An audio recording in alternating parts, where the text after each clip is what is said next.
जिनेंद्र साथियों, जैन गुरुकुल शिक्षा में आपका स्वागत है। आज का हमारा विषय है जूठन क्यों नहीं छोड़ना चाहिए। यदि आप चैनल पर नए हैं तो चैनल को सब्सक्राइब कीजिए। जूठन क्या होता है? जो हम खाने के लिए थाली में जो भोजन सामग्री लेते हैं, खाने के बाद उसमें से कुछ भाग छोड़ देते हैं, वो हमारा जूठन होता है। आपने अनेक स्थानों पर देखा होगा, भोजनशाला वगैरह में, जहाँ लिखा होता है कि जूठन छोड़ना मना है, या फिर ऐसा लिखा हुआ पड़ा होगा कि उतना ही लो थाली में, व्यर्थ न जाए नाली में। तो आज हम इस बात पे चर्चा करते हैं कि जूठन क्यों नहीं छोड़ना चाहिए, इसमें दिक्कत क्या है, इसमें क्या दोष है। तो इसको 3 पॉइंट से समझते हैं। पॉइंट नंबर 1, हिंसा। आपने थाली में भोजन लिया, जितना आपको लेना था उतना आपने ग्रहण कर लिया, लेकिन बाकी का भोजन थाली में छोड़ दिया। अभी वो थाली धुलने के लिए जाएगी तो वो वहाँ पे पड़ी है, 3, 4, 5 घंटों तक उस थाली को नहीं धोया गया, तो उसके अंदर जो बचा हुआ भोजन है वो सड़ना शुरू कर देता है।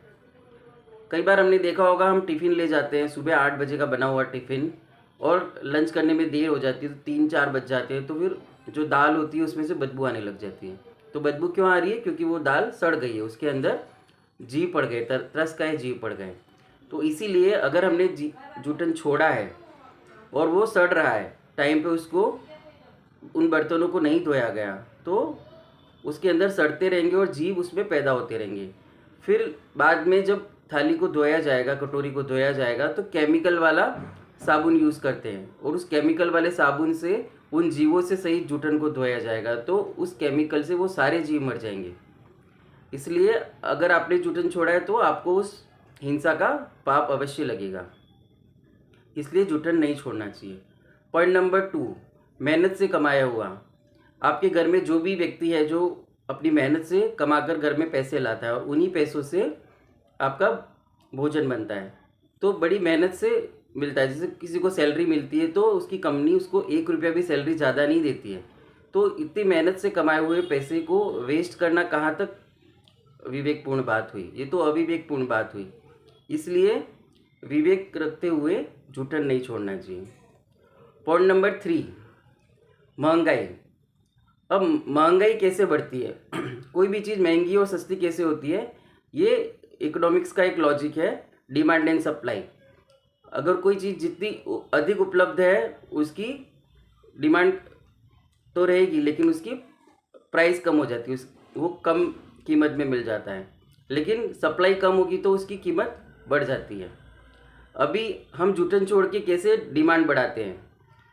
देश की जितनी जनसंख्या है उसमें हर व्यक्ति अगर आधी रोटी छोड़ता है, तो आधी रोटी छोड़ने से जितना गेहूँ लगता है आधी रोटी बनाने में, उतना पूरी देश की जनता जितनी रोटी छोड़ती है उसके गेहूं की कैलकुलेशन करो, तो उतना गेहूं वेस्ट हो गया।